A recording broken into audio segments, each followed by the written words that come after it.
오늘 말씀은 잘못된 첫 단추는 계속 문제를 일으킨다 라는 제목으로 함께 은혜 나누기를 원합니다. 이 말씀이 선포될 때 성령님의 감동감화 역사하심이 함께 하기를 축복합니다. 잠시 화면 하나 보여주실래요? 여러분, 이 그림을 보고서 무엇이 잘못됐는지 혹시 보이십니까? 네. 첫 번째 단추가 잘못 채워지다 보니까 단추구멍이 남았죠. 그렇습니다. 여러분, 이렇게 옷을 잘못 입으면 어떻게 될까요? 다 풀어서 첫 단추부터 잘 매야겠죠. 우리의 삶도 마찬가지입니다. 우리의 인생의 첫 단추가 잘못 메워지기 시작하면 그 끝에 무엇이 있어요? 잘못된 결과가 나타납니다. 처음에는 이상한 것 같아요. 느낌만 들어요. 아, 이게 맞나? 생각도 흔들리고요. 아, 무엇인가 관계가 깨지는 것 같고 어긋나는 것 같은데 아직 끝까지 가지는 않았습니다. 끝까지 가봐야 그게 잘못된 걸 알 때가 많다라는 거예요. 그런데 사실 매다 보면은 어때요? 무엇인가 이상함을 느낄 때가 있어요. 그런데 어떤 분들은요, 이상함을 느끼고 다시 확인하는 분들이 있고, 어떤 분들은 이상한 것을 그냥 무시하고 끝까지 가는 분들이 있습니다. 그런데 문제는 잘못된 이 첫 단추가 잘못된 결과를 낳을 때 우리는 후회한다라는 거예요. 아, 그때 그랬으면 안 됐는데, 아, 그 잘못된 것을 느꼈을 때 처음으로 돌아갔어야 되는데. 여러분, 이렇게 첫 단추가 중요한데 우리는 이 첫 단추가 잘못 끼워진지도 모르고 살아갈 때가 많습니다. 여러분, 혹시 우리 삶 가운데 무엇인가 잘못된 그 첫 단추 때문에 지금 문제가 생기지는 않았습니까? 분명히 내가 첫 단추를 잘못 끼운 줄 아는데 멈춰야 되는데 용기가 없고 내 마음대로 할 수 없어서 끝까지 단추를 매고 있지는 않습니까? 여러분, 오늘 말씀은 우리에게 질문합니다. 너의 첫 단추는 무엇이니? 그리고 혹시 잘못되지는 않았니? 이 질문에 답을 찾는 이 시간 되기를 축복합니다. 그래서 만약 첫 단추가 잘못됐다면 그 단추를 다시 끼우고 다시 시작하는 은혜의 시간 되기를 축복합니다. 그래요, 오늘 본문 우리가 함께 읽었지요. 우리가 오늘 본문 이 말씀을 볼 때 가장 먼저 봐야 되는 것은요, 이 기브아의 악함도 아니고요, 그 공동체에 일어난 그 불량배들의 악함도 아닙니다. 오늘 비극은요, 누구에게서 시작됐습니까? 바로 한 레위인의 마음에서부터 시작됐어요. 어디에서 시작됐다고요? 마음에서부터요. 본문 1절에 이렇게 시작합니다. 우리 같이 읽도록 하겠습니다. 이스라엘에 왕이 없을 그때에.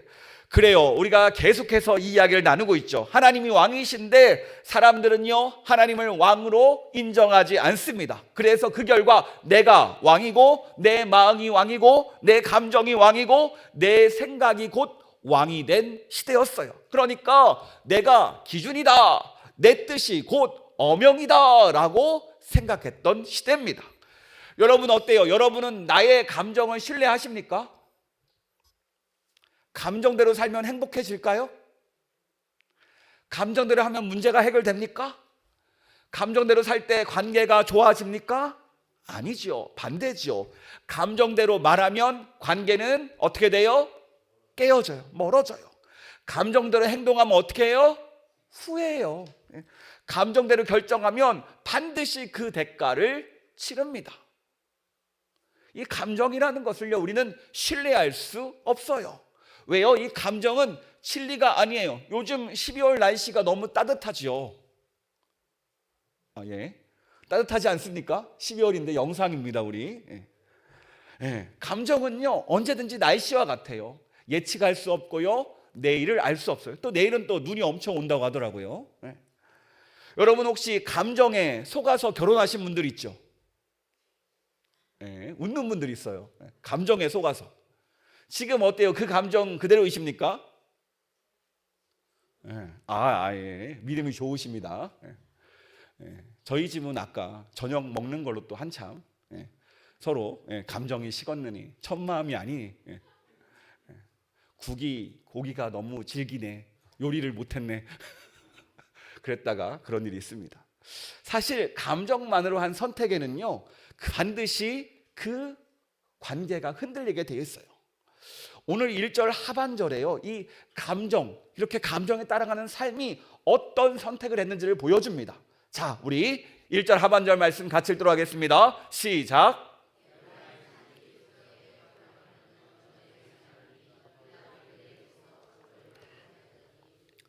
네, 무엇인가 오늘도 이상합니다. 여러분, 레위인이 어떤 사람입니까? 예배를 인도하는 사람, 말씀을 가르치는 사람, 백성을 거룩하게 세우는 사람, 하나님의 말씀으로 살아야 되는 사람이지요. 그래서 하나님은요, 이 레위인들을 48개의 성읍으로 흩어가지고 백성들을 깨우고 하나님을 예배하고 하나님의 말씀을 가르치는 사명의 자리로 세우셨습니다. 그런데 이 레위인은 어때요? 이 사명을 가볍게 여깁니다. 당시 시대상과 마찬가지로 내 마음대로 선택해요. 그게 무엇이에요? 당시 시대의 풍속을 쫓아서, 유행을 쫓아서 바로 첩을 맞이합니다. 고대 근동에서 이 첩을 맞이한다는 것은요, 내가 능력이 있고 지위가 있다라는 뜻이었습니다. 그러니까 사람들에게 나 잘 나가는 사람이야 라고 과시하는 용도였어요.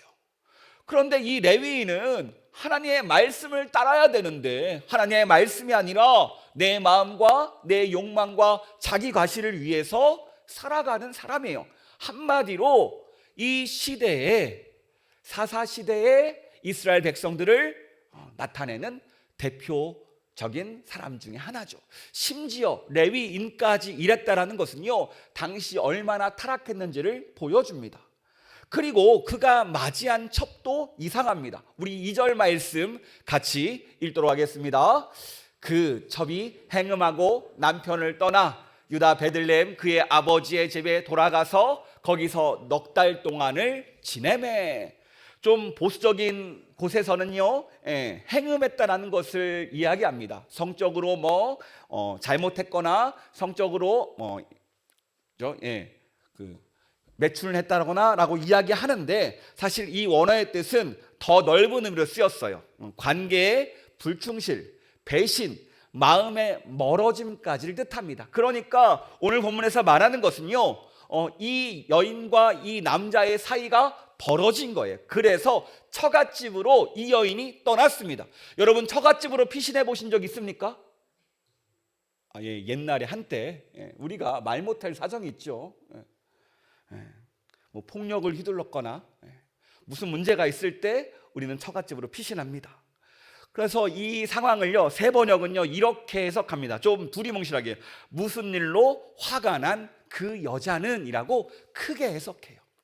알 수는 없어요. 그러나 둘 사이에 문제가 있었습니다. 이 부부 사이에 문제가 있어서 결국 처갓집으로 갔어요. 그런데요, 이 처갓집에 이 남자가 찾아갑니다. 우리 3절 상반절 같이 읽도록 하겠습니다. 그의 남편이 그 여자에게 다정하게 말하고 그를 데려오고자 하여. 문제가 있어서 이 남자가 처갓집으로 이 여인을 데리러 갑니다. 이 남자가 어떻게 가요? 다정하게 말하고자 하여 찾아갔대요. 아, 그래, 다정하게 말하네, 정말 따뜻한 남자구나. 아, 그래, 용서하고 화해하라고 자기 잘못을 빌려고 하는구나 라고 이런 생각이 들지요. 그런데 이 다정하게 말하다라는 이 원어 뜻을 보니까 설득하다, 회유하다, 마음을 달래다라는 뜻이 있어요. 그리고 이 단어는 창세기 34장에서 강간당한 다나를 회유하고 설득할 때 쓰였던 표현과 같습니다. 그러니까 이 표현은 전혀 따뜻한 표현이 아니에요. 무엇인가 회유하고 설득하는 느낌이 강합니다. 그런데 이 고대 문화에 빗대어서 이 레위인의 진짜 목적을 연구해 보면요, 당시 이 첩이라는 것은요, 남자의 재산이었습니다. 뭐였다고요? 재산, 소유물이었어요. 그리고 집을 떠났다는 것은 이 남편의 명예가 실추되었다는 뜻이었어요. 내가 첩을, 내 소유가 나를 떠났다, 주인이 무엇인가 잘못했다는 명예의 실추였어요. 그리고 이 떠난 이를 오랫동안 놔두면 어떻게 되냐? 이 여인은 자유롭게 됩니다. 그러니까 오래 방치하면 안 되는 거예요. 이 남자가 이 여인을 찾아온 이유는 사랑 때문이 아니라 나의 체면과 나의 소유를 지키기 위해서 이 여인을 찾아온 거예요. 그러니까 이 남자에게 이 첩은, 이 여인은 사랑의 대상이 아니라 필요할 때 다시 회수해야 되는 도구에 불과했습니다. 정말 슬픈 현실이죠. 여러분, 드라마 보시면 흔한 레파토리가 있어요. 한 여인이 한 남자를 위해서 희생하고 뒷바라지합니다. 그리고 의사가 되고 변호사가 되면 어떤 결과가 맞이합니까? 다른 여인을 찾아 떠나죠. 피로가 끝나면 그 관계가 깨어집니다. 그런데 문제는 우리의 신앙생활도 이럴 때가 있어요. 때론 우리는요, 하나님을 할아버지 하나님이라고 착각합니다. 여러분, 손주들에게 할아버지 할머니는 어떤 분이에요? 자신의 소원을 이루어지는, 나를 사랑하는 분, 내 소원, 내 모든 것들을 다 들어주는 분이죠. 그래서 우리 손주 손녀들이 어떻게 해요? 할머니 할아버지를 그렇게 좋아합니다. 엄마 아빠가 안 해주는 거 해주거든요. 그런데 소원을 들어주면 이 아이들이 어디로 갑니까? 다시 엄마 품으로 떠납니다. 잠깐뿐이에요. 그러나 다시 필요한 것이 있을 때 할머니 할아버지를 찾죠. 여러분 어때요? 다들 경험이 있죠? 또 경험할 겁니다. 그래요. 우리 역시 하나님을 사랑해서 찾아야 되는데 필요에 의해서 찾는다라는 거예요. 그러니까 사랑이 아니라 계산이라는 거죠. 우리가 하나님을 마치 거래의 대상으로 생각하고 있다라는 거예요. 여러분, 하나님과 우리의 관계는 어떤 관계입니까? 하나님 아버지와 하나님의 자녀가 된 우리의 관계입니다. 사랑의 관계고요, 인격적인 관계예요. 우리가 사랑으로 함께하는 관계임을 기억하는 우리가 되기를 축복합니다. 여러분, 그래요. 오늘 하나님께서 우리의 마음을 점검하기를 원합니다. 너는 이 자리에 어떤 마음으로 왔느냐?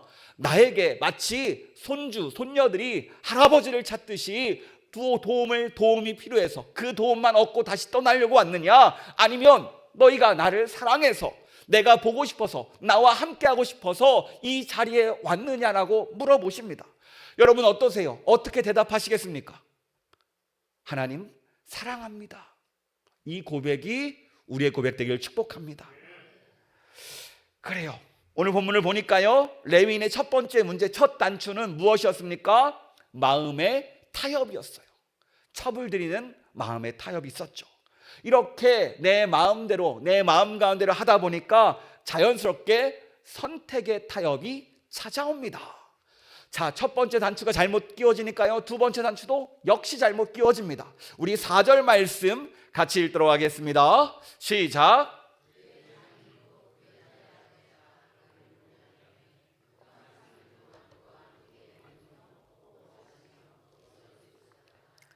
네, 이 레위인이요, 4절부터 8절까지 쭉 이어지는데 하루, 이틀, 사흘, 나흘, 다섯째 날까지 계속 이 집에 머뭅니다.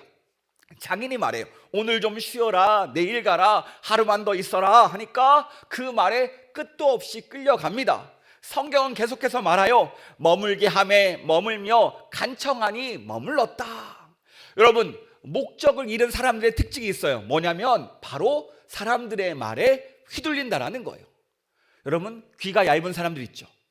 뭐가 좋더래, 뭐가 건강에 좋다더래 하면은 무조건 먹어야 되는 분이 있습니다. 사람들의 말에 이리저리 휘둘립니다. 여러분, 장인의 말을 듣는 게 잘못이 아니에요. 문제는 이 말을 듣고 내가 판단하고 결정해야 되는데 내 판단이 아니라 그 사람의 말에 내가 따라갔다라는 거예요. 이게 문제라는 겁니다. 여러분, 우리가 휘둘릴 때가 있어요. 여러분, 투자해 보셨습니까? 아니, 투자 권유 받아 보셨습니까? 코인으로 10배가 올랐대. 이 주식 사면은 무조건 오른대. 팔랑기라고 하죠. 혹합니다. 저는요, 이런 케이스도 봤어요. 저 가게 가면 로또 명당자라고 하더라고. 저기서 1등이 제일 많이 나왔대. 그러면요, 사람들이 줄 서서 사고 있어요. 여러분, 우리는 어떻습니까? 이런 말에 쉽게 휘둘리지 않습니까? 오늘 말씀을 묵상하는데 저에게 이런 마음이 들더라고요. 아, 나도 이렇게 하나님의 말씀에 휘둘리고 싶다. 하나님이 좋다고 하면 나도 거기 가야지. 하나님의 뜻이라면 그래 이게 제일 좋지 라고 그 말씀에 휘둘리고 싶더라니까요. 여러분 어떨까요? 우리가 사람들의 그 혹하는 말에 휘둘리듯이 하나님의 말씀에 휘둘리는 우리가 되길 축복합니다. 얼마나 기쁘게 갑니까?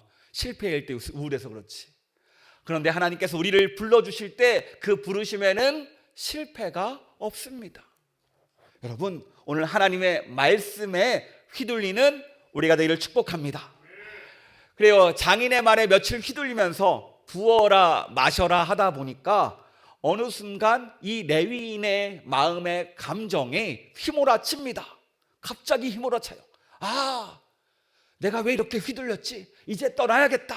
그래서 9절 10절에 이렇게 말합니다. 우리 9절 10절 우리 화면 보면서 같이 읽도록 하겠습니다. 해가 기울었느니라 내가 일찍이 그대의 길을 가서 그대의 집으로 돌아가라 하니 그 사람이 다시 밤을 지내고자 하지 아니하여 일어나서 떠나. 그래요. 함께 좋은 시간을 보내다가 갑자기 감정이 차올랐습니다. 여기서 지내고자 하지 아니하라는 말은요, 완강하게 거절하다, 단호하게 반대하다, 단호하게 결심하다는 뜻이에요. 그러니까 이 레위인은 이성적 판단에 의해서 이 결심이 온 것이 아니라 감정이 차오르니까 감정이 이끄는 대로 그 감정을 따라간 거예요. 여러분 게다가 지금 어떤 시간입니까? 저녁이 다 가까웠어요. 위험한 시간이고요, 준비도 안 됐어요. 이 감정이 기준이 될 때 어떻게 되겠습니까? 반드시 문제가 생기죠. 그런데 이 말씀을 묵상하는데 어디서 많이 본 형태 같아요. 술 취한 분의 모습 어떠십니까? 술 한 캔 마시다가 어떻게 행동하죠? 한 명이 갑자기 감정적으로 움직입니다. 그러면서 갑자기 시비도 붙고 노상방뇨도 하시고 이리저리 왔다 갔다 하시고 갑자기 길에서 쓰러지기도 하시고 주무시기도 하시고 그러다가 넘어져서 다치시기도 하시고 결국 경찰서에서 연락이 오는 이런 모습들, 이게 바로 감정적인 선택의 말로 아닙니까? 나도 모르게 술 기운에 따라가다 보면요 어때요? 감정적인 일들이 나와요. 요즘에 어떻습니까? 한 연예인도 술 때문에 계속 문제가 생기잖아요. 이 감정적인 선택과 감정적인 그 모든 판단의 말로는 비극밖에 남지 않습니다. 이렇게 감정적으로 길을 나섰어요. 어떻게든 떠나기 시작했습니다. 그런데 문제는 어떻게 되니 저녁이었고 해가 저물지요. 베들레헴을 떠나서 여부스 지역 근처에 왔습니다. 그래서 종이 말해요. 여기 우리 여부스에 들어가서 유숙합시다 라고 하니까, 하지만 이 레위인이 총에게 이렇게 말합니다. 우리 12절 말씀 같이 읽도록 하겠습니다. 주인이 그에게 이르되 우리가 돌이켜 이스라엘 자손에게 속하지 아니한 이방 사람의 성읍으로 들어갈 것이 아니니 기브아로 나아가리라 하고, 나는 이방인들이 있는 이 동네가 싫다? 우리 동포가 있는, 이스라엘 동포가 있는 그 옆에 기브아까지 가보자 라고 말해요. 여러분 이 판단의 기준이 무엇입니까? 이방 도시는 위험해 보이잖아. 그래도 이스라엘 도시가 괜찮지 않겠어? 표면적으로 이 말이 맞는 것 같습니다. 그런데 문제가 무엇입니까? 이 기브아의 영적인 상태를 전혀 알지 못했다라는 거예요. 겉모습은 번지르한데 그 알맹이를 보니까 어때요? 하나도 좋은 것이 없다라는 겁니다. 여러분 이 기브아는요, 이 레위인의 모습은요 먼 과거의 이야기가 아닙니다. 사실 우리의 이야기가 비슷해요. 무엇입니까? 우리도 사실 사람의 말에 휘둘리고요, 감정에 흔들리고요, 겉모습에 속고요, 편해 보이는 선택을 하고요, 영적 분별을 못하는 사람들이지요. 그러다 보니까 나도 모르게 눈에 좋아 보이는 이 기브아라는 곳을 찾아갑니다. 여러분 관광지 가보셨습니까? 얼마나 겉은 화려합니까? 그런데 그 저녁에 불 꺼진 그 거리와 그 사회를 보면 어때요? 얼마나 안타깝고 병들었고 그곳이 화려함과 다르게 어두움이 가졌는지 모릅니다. 마찬가지예요. 우리가 그 화려함을 쫓다 보니까 정작 내 삶에서, 내 마음에서 그 어두움이 있는지를 모른 채 그곳을 따라가더라는 거예요. 왜 이렇게 따라갑니까? 아까 처음에도 얘기했죠. 첫 단추를 잘못 끼우니까 선택이 계속 잘못되는 거예요. 나도 모르게 그 길을 쫓아갑니다. 여러분, 저희 아이들에게 가끔 오늘 무엇을 먹을까라고 물어보면요, 서로 사이가 좋을 때는요 서로가 양보합니다. 오늘 치킨 먹자. 그래, 치킨 좋아. 오늘 피자 먹자. 그래, 피자 좋아. 예. 메뉴가 중요한 게 아니에요. 서로의 의견을 함께 통일해줘요. 그런데 서로 싸우면요 서로 마음이 삐뚤어집니다. 선택도 삐뚤어져요. 예. 오빠가 오늘 치킨 먹자 하면 동생이 합니다. 아니야, 오늘 피자야.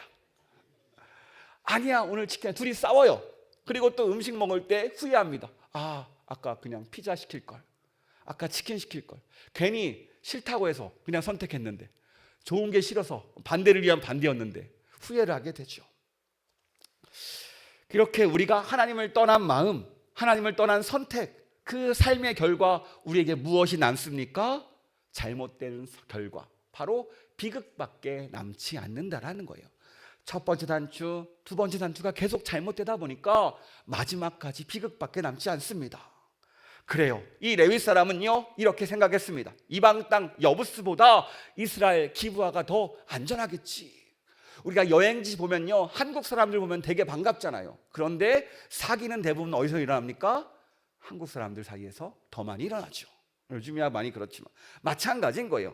같은 민족이 있는 곳이 편하겠지. 그래도 교회 다니는 사람은 다를 거야라고 믿지만 그 안에서 문제가 일어날 때가 많다라는 거예요. 게다가 오늘 본문은요 충격적인 모습을 보여줍니다. 우리 15절 말씀 같이 읽도록 하겠습니다. 시작.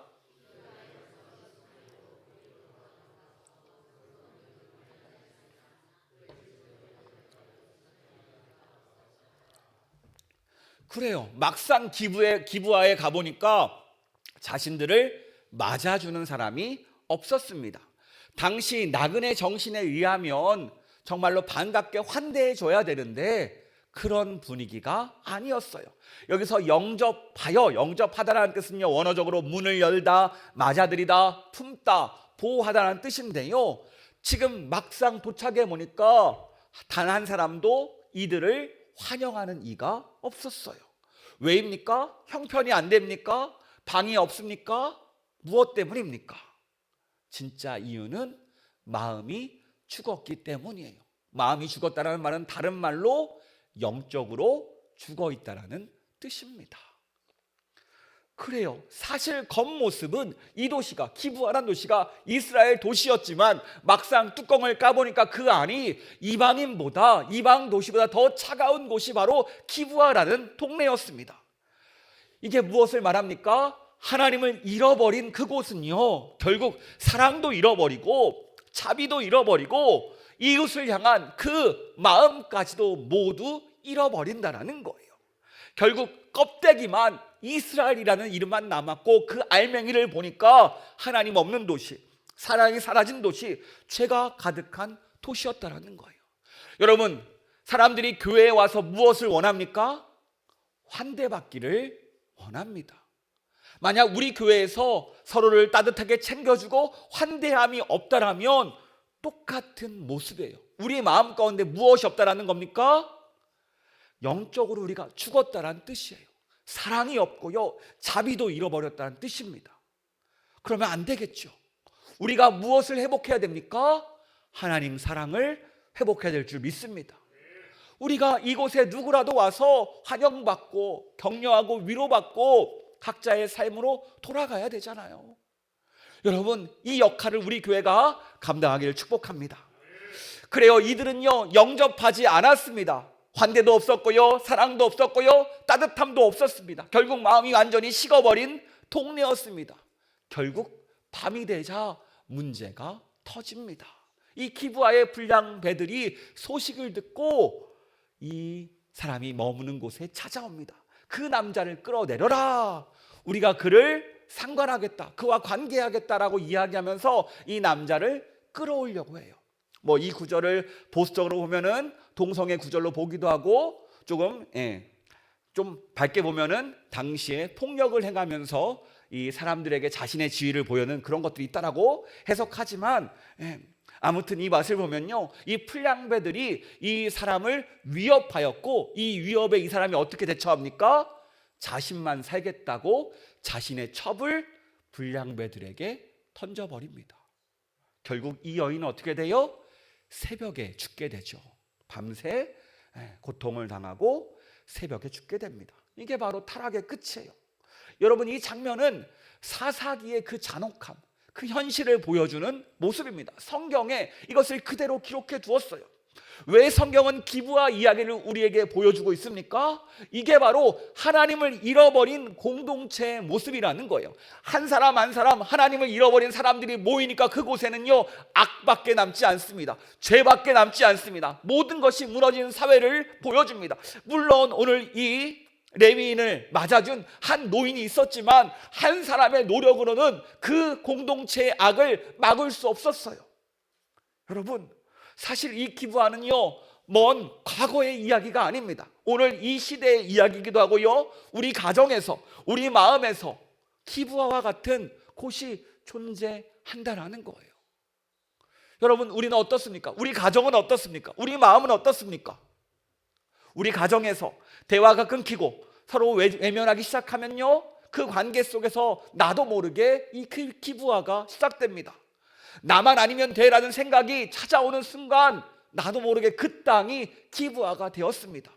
남의 고통을 봤는데 무감각하게 느껴지는 그 순간 내 마음이 기부화라는 뜻입니다. 결국 영적으로 죽어있다는 뜻을 끊임없이 보여주고 있어요. 여러분, 하나님을 잃어버리지 않았습니까? 내 마음은 어떻습니까? 다른 이들의 아픔과 다른 이들의 소식을 듣고 어떤 마음으로 우리가 그들을 대합니까? 오늘 본문은 우리에게 질문합니다. 너의 마음은 어떠니? 너의 마음은 어떤 상태니? 너의 영적인 상태를 한번 점검해봐라. 너의 문제 가운데, 너의 마음 가운데 하나님은 살아 역사하니? 아니, 하나님을 왕으로 모시고 있니? 이 질문을 계속 던지고 있습니다. 여러분, 사실 한 주간의 삶 어땠습니까? 하나님을 왕으로 모셨습니까? 아니면 내가 왕이었습니까? 사실대로 말하면 내가 왕이었죠. 내 뜻대로 했죠. 내 마음대로 했죠. 내 감정대로 살았습니다. 그나마 이 자리에 와서 내가 왕이 되면 안 돼. 하나님이 왕이 되셔야 돼. 라는 것을 다시 한번 생각해 본다는 거예요. 여러분, 오늘 이 자리 내가 아니라 하나님을 다시 왕으로 모시는 자리가 되기를 축복합니다. 여러분, 내가 아무리 착하게 살아봤자, 내가 따뜻하게 그들을 대해봤자 이 문제가 해결되지 않습니다. 오늘 본문은 말합니다. 여러분, 우리 마음 가운데 다시 왕이신 하나님이 임하셔야 돼요. 내가 하나님을 왕으로 모셔야 돼요. 여러분, 하나님을 잃어버린 사람들, 사랑을 잃어버린 사람들, 죄에 넘어진 사람들 위해서 하나님의 특별한 대책이 무엇이었습니까? 예수님을 이 땅에 보내주셨습니다. 예수님의 십자가가 바로 그 사랑을 회복하는 유일한 길이었고 방법이었고 도구였어요. 오늘 이 저녁 무엇을 붙잡아야 됩니까? 예수님의 십자가인 줄 믿습니다. 그 십자가 사랑이 오늘 우리를 살려낼 줄 믿습니다. 죽은 마음이 무엇입니까? 예수님의 십자가는 반드시 살려냅니다. 죽어있는 곳이 어떤 곳입니까? 가정입니까? 일터입니까? 우리의 삶의 자리입니까? 관계입니까? 예수님의 십자가가 그곳을 살려낼 줄 믿습니다. 오늘 우리 마음 무엇이 죽어 있습니까? 무엇이 식어 있습니까? 그 식어진 사랑을 예수님의 십자가가 다시 살려낼 줄 믿습니다. 이 저녁 이 십자가 사랑을 경험하는 우리가 되기를 축복합니다. 여러분, 오늘 말씀을 정리합니다. 한 레위인의 잘못된 첫 단추가 결국 비극으로 그의 삶을 이끌었음을 보았습니다. 마음의 첫 단추가 어긋나자 말씀보다 감정을 따라갔고 하나님보다 내 욕망을 따라갔습니다. 두 번째 단추, 선택이 어긋나자 사람들의 말에 휘둘렸고 감정에 이끌려서 움직였고 겉모습만 보고 결정했습니다. 결국 세 번째 단추, 비극밖에 남지 않았습니다. 오늘 첫 단추가 어떻게 시작되었는지에 따라서 그 결과를 보게 됩니다. 오늘 우리 삶의 첫 단추는 무엇입니까? 우리가 오늘 기도하는 그 기도 문제, 그 이유가 무엇입니까? 그 첫 단추를 찾아보시기 바랍니다. 왜 지금 이 상황이 찾아왔는지, 이 문제가 찾아왔는지, 내가 기도하는 이 문제의 첫 단추를 살펴보기를 원합니다. 그래서 만약 잘못된 것이 있더라면 이 저녁 예수님의 십자가를 의지하여서 그 첫 단추를 바로잡는 은혜의 이 저녁이 되기를 축복합니다. 여러분, 예수님의 십자가는 우리의 소망이고 능력입니다. 이것을 믿으십니까? 이 시간 예수님의 십자가를 붙잡고 다시 나아가는 우리가 되기를 축복합니다.